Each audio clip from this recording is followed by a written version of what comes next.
चाहे ओपीएस का मुद्दा हो या परिवारवाद के आरोप, टिकट वितरण के सवाल से लेकर भाजपा की रणनीति तक, बदलेगा रिवाज या बदलेगा मिजाज। कुछ पुरानी यादें, कुछ नए सपने। देखें मुकेश सिंह ठाकुर की स्पेशल इंटरव्यू मुख्यमंत्री जयराम ठाकुर के साथ। Refresh Mattress, India's #1 customer satisfaction brand with 99.5% satisfied customers. नमस्कार दर्शकों, स्वागत है आपका इस विशेष इंटरव्यू में। और इस वक्त हम देखिए बहुत ही खूबसूरत जगह पर खड़े हैं। कांगनी धार हेलीपैड है, हमारे साथ आप देख सकते हैं मुख्यमंत्री जयराम ठाकुर जी हैं। सर, आपने बहुत ही बिजी शेड्यूल है आपका आज, मुझे पता है, और आपने हमें समय दिया और इसके लिए आपका पहले तो बहुत बहुत शुक्रिया सर। और यहाँ से मैं दिखाऊं तो पीछे पूरा मंडी शहर आप देख सकते हैं, बहुत ही खूबसूरत दिखता है ये मंडी शहर। वो मंडी शहर जिसे, वो मंडी जिला जिसे पहली बार हिमाचल के इतिहास में मुख्यमंत्री मिला, तो बहुत ही एक, जिसे कह सकते हैं, एक सिंबॉलिक जेस्चर भी यहाँ से है। सर, कैसा, कभी देखते होंगे आप, निहारते होंगे, मोदी जी ने ठीक इसी जगह खड़े होकर फ़ोटो भी लिया था जब लोकसभा के इलेक्शन में आए थे। कैसा लगता है सर यहाँ से देखना? क्योंकि ये एक ऐसी जगह है जो 360 डिग्री पर एक तरह का व्यू है यहाँ पर। और सबसे बड़ी बात है कि मंडी को नीचे से नहीं देखा जा सकता है। मंडी देखनी है तो ऐसी जगह ही पहुँचना पड़ेगा। और मेरे मन में इच्छा थी कभी कि कोई ऐसी जगह होनी चाहिए जहाँ से मंडी को हम देख सकें, दूर से देख सकें और पूरी मंडी को एक साथ देख सकें। तो ये जगह मेरे जहन में आई जब बात कि यहाँ पर हेलीपैड बनना है, मंडी में अपना हेलीपैड होना चाहिए। और हम पडलर के मैदान में उतारते थे। बिल्कुल। और उसमें बहुत सारी, क्योंकि वो एंगेज्ड रहता था लगातार, कोई ना कोई गेम्स, कोई इवेंट चल रहा है, कोई इस तरह का। तो ऐसे में मंडी में दूसरी जगह ही नहीं थी लैंडिंग के लिए। तो हमने कहा कि भाई ये करना चाहिए। और कॉलेज के ज़माने में जब हम पढ़ते थे तो यहाँ तक तो कम आते थे, लेकिन ये नीचे जो मंदिर है, अच्छा, ये मंदिर तक, हाँ, या मंदिर तक हम कई बार आते थे, बैठते थे। और ख़ास तौर पर सर्दी के दिनों में, इन दिनों में आना जाना ज़्यादा होता था, बैठते थे और गपशप भी मारते थे। और कई बार तो हल्की फुल्की पिकनिक भी करते थे इस तरह से। तो ऐसा मेरे मन में एक भाव था कि यहाँ कोई ऐसी चीज़ होनी चाहिए जो लंबे समय तक याद भी रहे, एक कंट्रीब्यूशन के रूप में। और उसके साथ दूसरी बात, मंडी शहर को हम देख सकें, कोई ऐसी जगह होनी चाहिए। तो ये जगह उसके लिए हमने छांटी और उसके बाद हमने ये यहाँ पर हेलीपोर्ट बनाया। और आज मुझे इस बात की खुशी है, ये मेरे लिए ही इस्तेमाल नहीं होता है, ये मेरे चॉपर के लिए इस्तेमाल नहीं होता है। यहाँ पर हमारी उड़ान 2 की जो सर्विस चल रही है और जिसमें हेली टैक्सी यहाँ आती है। लोग शिमला से यहाँ आ रहे हैं, मंडी से, ये कुल्लू से यहाँ आ रहे हैं, यहाँ से शिमला जा रहे हैं। तो एक नई एडिशन हमने मंडी के लिए उस दृष्टि से। अभी मुझे बताया भी कि अभी कुछ देर में हेली टैक्सी भी यहाँ पे लैंड करने वाली है और काफ़ी सफल प्रयोग है, हम देख रहे हैं, लोग काफ़ी ज़्यादा उसका फ़ायदा उठा रहे हैं। सर, चलिए अब थोड़े से क्वेश्चन पे आते हैं। महिलाओं को 33% आरक्षण की आप बात करें सरकारी नौकरी में, आपका जो मैनिफेस्टो हुआ है, साथ ही साथ स्कूटी की बात की जा रही है, साइकिल की बात की जा रही है। विपक्ष ये भी सवाल उठा रहा है कि इतना पैसा कहाँ से आएगा, जैसे आप उन पर उठाते कि ओपीएस का पैसा कहाँ से आएगा, तो वो भी ये सवाल उठा रहे हैं। दूसरा, महिलाओं को इस बार साधने की ज़्यादा कोशिश की है बीजेपी ने। देखिए, एक बात हमको मान के चलना पड़ेगा, महिलाओं की आबादी कुल आबादी का आधा हिस्सा है। और उसके अनुरूप उनको आगे बढ़ाने के लिए जो सशक्तिकरण की दृष्टि से जो कुछ कदम उठाने की आवश्यकता आज भी महसूस की। हम मानते हैं कि महिलाएं आज सब क्षेत्र में आगे हैं, लेकिन फिर भी गवर्नमेंट की ओर से, कुछ सरकार की ओर से ऐसे प्रयत्न होने चाहिए जहां पर और ज़्यादा उनको आगे बढ़ने का मौका मिले, अवसर प्राप्त हो। तो उस दृष्टि से हमने कुछ चीज़ों को लेकर के, आज नहीं, चुनाव के दिनों की बात नहीं, हम चुनाव से पहले की बात कर रहे हैं। अब आप देखेंगे, महिलाओं में आरक्षण भारतीय जनता पार्टी की सरकार ने किया पंचायती राज संस्थाओं में, जब मैं ग्रामीण विकास मंत्री था हिमाचल प्रदेश में, उस वक्त शुरुआत हुई थी। और उसके बाद दूसरी बात मैं ये भी कहना चाह रहा हूँ कि अभी महिलाओं के लिए हमने और भी बहुत सारी योजनाएं चलाई, चाहे गृहिणी सुविधा योजना, महिला सशक्तिकरण की दृष्टि से, और उसी तरह से शगुन योजना बेटियों के लिए, वो भी महिलाओं के लिए, और बेटी के लिए जो पढ़ाई के लिए मेधा योजना, तो उस योजना के अंतर्गत भी हम स्कॉलरशिप वगैरह दे करके और इस तरह से आगे बढ़ाने के लिए उनके लिए प्रयत्न हुए हैं। और अभी चुनाव से हमने काफ़ी पहले हमने इस बात के लिए भी तय कर दिया था कि महिलाओं की आबादी अगर आधी है तो किराया भी उनसे आधा लिया जाएगा। तो ये एक और हमने कदम उस महिला सशक्तिकरण की दृष्टि से आगे बढ़ाया। सेल्फ हेल्प ग्रुप के लिए हमने हिमाचल प्रदेश में ये तय किया था, पहले 7% पर लोन मिलता था, अब हमने उसको 4% पर कर दिया है और आने वाले समय में हमने कहा उसको 2% पर करेंगे। ये भी हमने कमिटमेंट उसमें की है। लेकिन और उसमें रिवॉल्विंग फंड जो हमने 40,000 किया है। तो ऐसे एक नहीं अनेक चीज़ों को किया है हमने हिमाचल प्रदेश में। लेकिन अभी का जो हमारा जो कमिटमेंट वाला जो एक अभी जो हमारा अभी चुनाव के पहले जो हमारा मैनिफेस्टो जिसको हम बोलते हैं, लेकिन हमने उसको शब्द और बोला है थोड़ा हट करके, और उस दृष्टि से मुझे लगता है कि वो एक शुरुआत है हमारे हिमाचल प्रदेश में, जिसके लिए हमको और बेहतर आने वाले समय में स्कोप उसमें दिखता है। सर टिकट आवंटन पे क्या सियासत होगी सर? जैसे जब से टिकट आवंटन हुआ है बीजेपी काफ़ी स्ट्रांग पोजीशन में लग रही थी, लेकिन जब से टिकट आवंटन हुआ उसके बाद से कांग्रेस एकदम से हावी होते हुए दिखी और कहीं ना कहीं बागियों की संख्या भी बढ़ गई आपकी पार्टी में। देखिए, मैं इस बात को आपको मान के चलना पड़ेगा कि हिमाचल प्रदेश में इस चुनाव में टिकट आवंटन को लेकर के कुछ जगह थोड़ी बहुत बात आई, लेकिन बहुत ज़्यादा नहीं आई। और ये भी मैं कह रहा हूँ कि हिमाचल प्रदेश में फिर भी हमने महिलाओं को कांग्रेस की तुलना में हमने ज़्यादा टिकट दिए हैं। और कांग्रेस की ओर से तो टिकट के नामात्र हैं, लेकिन अभी हमारा ये मत है कि आने वाले समय में अभी भी हमको और ज़्यादा उसमें आगे बढ़ना है। इसलिए अब की बार जो हमने जो चुनाव में अगर 11 कमिटमेंट्स हमने पूरे प्रदेश की जनता के लिए किए हैं, 11 कमिटमेंट्स हमने महिलाओं के लिए अलग से किए हैं। और वो पहली बार हुआ कि महिलाओं के लिए अलग से 11 कमिटमेंट्स। उसमें जो 3-4 चीज़ें जो उसमें है वो मुझे लगता है कि वो बहुत महत्वपूर्ण है, जिसको लेकर के हमने अपनी बात कही है। मुख्यमंत्री साहब, मैं ये पूछ रहा हूँ कि अगर जो बागी खड़े हैं आपके टिकट आवंटन के बाद, जो जिनको टिकट नहीं मिला काफ़ी बड़ी संख्या में, सरकाघाट में हम देख रहे हैं कर्नल साहब कहीं दिख ही नहीं रहे हैं किसी भी चुनावी प्रचार में। यहाँ पे आप देख सकते हैं काफ़ी जो प्रवीण शर्मा है वो बागी खड़े हैं। जगह जगह यही हाल है हिमाचल में। लगता है कि कांग्रेस ये आपके लिए मतलब बीजेपी के लिए राहें थोड़ी मुश्किल हुई हैं उसकी वजह से, या कोई फ़र्क नहीं पड़ने वाला?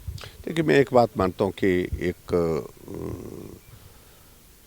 जहाँ भाजपा की बात है, हमारे सामने बड़ा सीधा सा है कि नरेंद्र मोदी जी, हमारे सामने सीधा है डबल इंजन की सरकार, हमारे सामने सीधा है कमल का फूल, और इससे दाएं बाएं हमारा कैंपेन नहीं, हमारी बात नहीं। और इसलिए सीधा फोकस चुनाव का जब वहाँ होता हुआ दिख रहा है, जैसे जैसे कैंपेन का ये दौर बढ़ता जा रहा है, बाकी चीज़ों की तरफ ध्यान ही नहीं, कौन खड़ा है, कहाँ पड़ा है, कोई लेना देना ही नहीं लोगों को होगा। और धीरे धीरे हमने ऐसा भी देखा कि बहुत सारे जो लोग इस तरह से खड़े हुए हैं, तो उन्होंने अपने आप कैंपेन शुरू के दौर में शुरू की थी, अब अपने आप वो घर में बैठ गए, भी कोई फ़ायदा नहीं, कोई मतलब नहीं, लेकिन नॉमिनेशन भर के बैठ गए हैं। तो ऐसे में उस तरफ ना लोगों का ध्यान है और ना होगा आने वाले समय में, क्योंकि लोग चाहते हैं कि नरेंद्र मोदी जी को मजबूत किया जाए, लोग चाहते हैं कि भाजपा की सरकार बने, और उसके लिए हमारे सामने क्या चीज़ होनी चाहिए, वो कमल का फूल, इसके सिवाय दाएं बाएं कुछ नहीं है। और आप देखेंगे, परिणाम देखेंगे, मुझे पूरा भरोसा है कि जो लोग इस प्रकार से खड़े हैं, लोग उस तरफ बहुत ज़्यादा तरजीह, 1-2 जगह को छोड़ करके तरजीह नहीं दे रहे हैं और न देंगे। महेंद्र सिंह, कल आप उनके कार्यक्रम में गए थे, बड़े भावुक हो गए थे, बोल रहे थे बड़ी अच्छी दोस्ती रही है पुरानी, क्या आपकी वो जुगलबंदी बड़ी सही दिखती थी स्टेज पे? नहीं, देखिए, एक बात मान के चल रहे, वो एक कंप्लीट पॉलिटिकल मैन है, जिसको राजनीतिक दृष्टि से हम कहें व्यवहारिक पॉलिटिक्स करता है, वो दाएं बाएं का कुछ नहीं, मतलब काम, हाँ, स्ट्रेट फॉरवर्ड। और उस सारी चीज़ को लेकर के उनको जाना भी जाता है, पहचाना। और धर्मपुर में लगातार 6 बार जीतना एक विधानसभा क्षेत्र, ये सरल नहीं, बहुत मुश्किल काम भी होता है, और उन्हें इस पर किया भी, और अलग अलग दलों से जीत करके आना। और मुझे इस बात की खुशी है कि आखिरकार उनका ये सारा सफ़र जो है वो चुनाव के लड़ने का जो है वो भारतीय जनता पार्टी के साथ जो है एक मुकाम पर पहुंचा है, एक लक्ष्य पर पहुंचा है। आगे अब की बार उनका बेटा चुनाव लड़ रहे हैं और स्वाभाविक रूप से उनके लिए भावुक ये विषय था कि वर्षों तक मैं आपकी सेवा करता रहा, आप सबका स्नेह मिला, प्यार मिला और उसके कारण मैं आपकी सेवा भी कर पाया और हिमाचल प्रदेश में राजनीति के भी एक मुकाम पर पहुंचा। ये उनका भाव था और मैं आपका एहसान जीवन भर चुकता नहीं कर सकता हूँ, ये भाव थे उनके। और वो आंसू आ गया और स्वाभाविक रूप से उनके आंखों में आंसू भी देखने को मिले। भावुक क्षण था, मैंने लोगों को भी भावुक होते देखा उस वक्त। तो ऐसी सिचुएशन कभी आती है राजनीति में, तो मुझे लगता है कि वो उस तरह का दौर था एक। जी सर, परिवारवाद का आरोप लग रहा है, इसी क्वेश्चन को मैं एक्सटेंड करूंगा। बोल रहे हैं कि उनके पुत्र को टिकट मिल गया, कांग्रेस से आरोप लगा रही है कि आप उनके परिवारवाद की बात कर रहे हैं। मुझे लगता है कि कुछ चीज़ों को लेकर स्पष्ट करने की आवश्यकता है।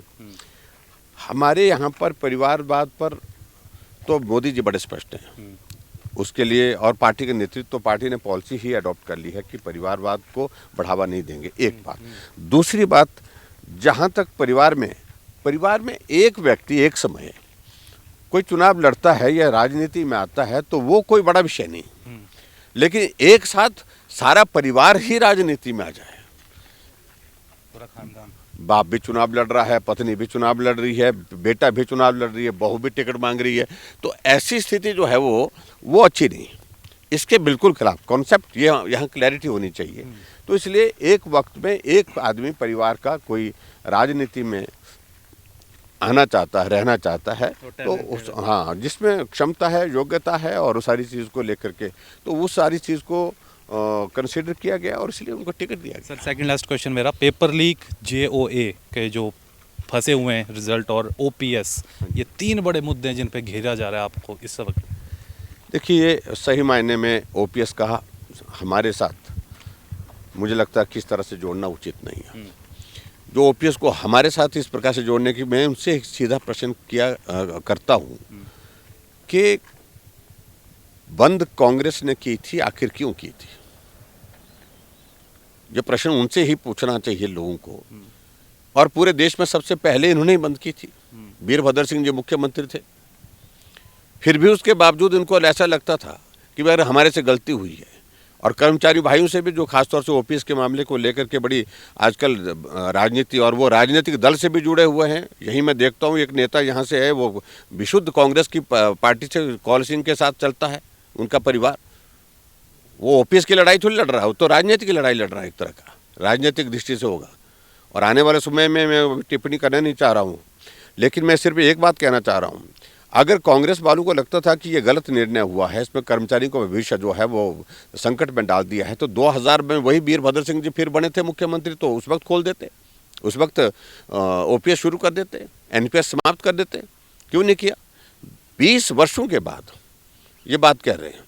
और दूसरी बात मैं ये भी कह रहा हूँ, 9 महीने पहले गहलोत जी ने घोषणा की है, नोटिफिकेशन के सिवाय क्या प्रोग्रेस उसमें हुई है? उल्टा वहाँ पर लोग कोर्ट में जाने के लिए निकल गए हैं, क्योंकि जो NPS के जो कर्मचारी जिन्होंने अपना पैसा विड्रॉ कर लिया और उन्हें OPS की लिस्ट से डिलीट कर दिया, उन्होंने कहा ये कैसे कर सकते आप, और वो लिटिगेशन में जाएगा। यही अशोक गहलोत हमने एक बार ने बार प्रधानमंत्री जी के सामने बात कर रहे थे कि हमने OPS की घोषणा कर दी है, लेकिन ये आपके आशीर्वाद के बिना संभव नहीं है। आज तो बड़े बड़े अक्षरों में उन्होंने फ्रंट पेज पे ऐड छापी कि OPS देंगे हम। लेकिन मैं कर्मचारी भाइयों से इस बात के लिए विनम्र निवेदन करना चाहूँगा, मेहरबानी करके, सरकार भाजपा की होगी दिल्ली में, सरकार हिमाचल में भी भाजपा की होगी, भाजपा की ही होगी,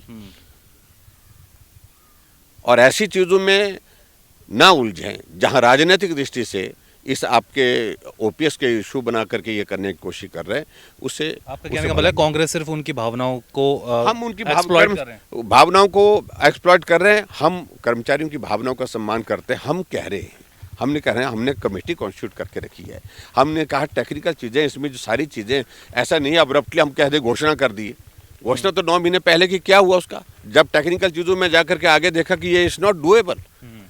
वही गहलोत बोल रहे हैं इस बात को, MOU में स्टेट गवर्नमेंट एंटर की हुई है। तो ऐसे में सिर्फ इतना ही कहना है कि कर्मचारियों को थोड़ा सब्र रखना पड़ेगा इसमें, लेकिन इसका समाधान की दृष्टि से हमने खुला रखा है विषय।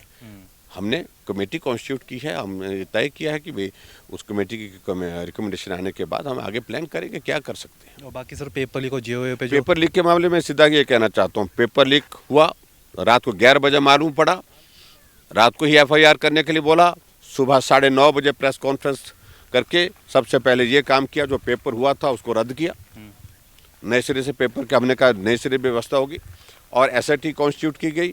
SIT कॉन्स्टिट्यूट करने के बाद गिरफ्तारियां हुई, बिहार से, हरियाणा से, दिल्ली से, कई जगह से गिरफ्तारियां, जेल की सलाखों के पीछे उनको डाला, और उसके बाद नए सिरे से पेपर किया, और 1350 जो पुलिस कर्मचारी आज अपनी सेवाएं दे रहे हैं बिना किसी कंट्रोवर्सी के, जो है भर्ती की प्रक्रिया पूरी हुई। लेकिन जो लोग जो दोषी थे उसमें, उनके खिलाफ कार्रवाई की गई है। लास्ट प्रश्न मेरा सर, लाइट्स आए, शिमला में एक पोस्टर वॉर चला हुआ है, पहले कांग्रेस ने लगाया कि आ रही है कांग्रेस, और उसके बाद उन्होंने बीजेपी ने उसका जवाब लिख दिया कि आपके शपथ ग्रहण में, जयराम के शपथ ग्रहण में, तो वो बन गया जयराम के शपथ ग्रहण में आ रही है कांग्रेस। फिर उन्होंने वो फाड़ा, उन्होंने कहा कि शपथ का सपना टूटेगा क्योंकि आ रही है कांग्रेस, तो बीजेपी ने फिर एक पोस्टर लगा दिया साइड में कि फिर से विपक्ष में आप देख रहे हैं सर तो हाँ, बड़ा दिलचस्प है, क्यों जवाब आजकल चुनाव चला है तो स्वाभाविक रूप से जवाब जिस तरह का वो प्रश्न खड़ा करेंगे उस तरह का जवाब दिया जाएगा। हमारे लोगों ने इस पर दिमाग लगाया, क्रिएटिव टीम लगा रखी है, क्रिएटिविटी हमारे पास भी है, ऐसा वो मत सोचे।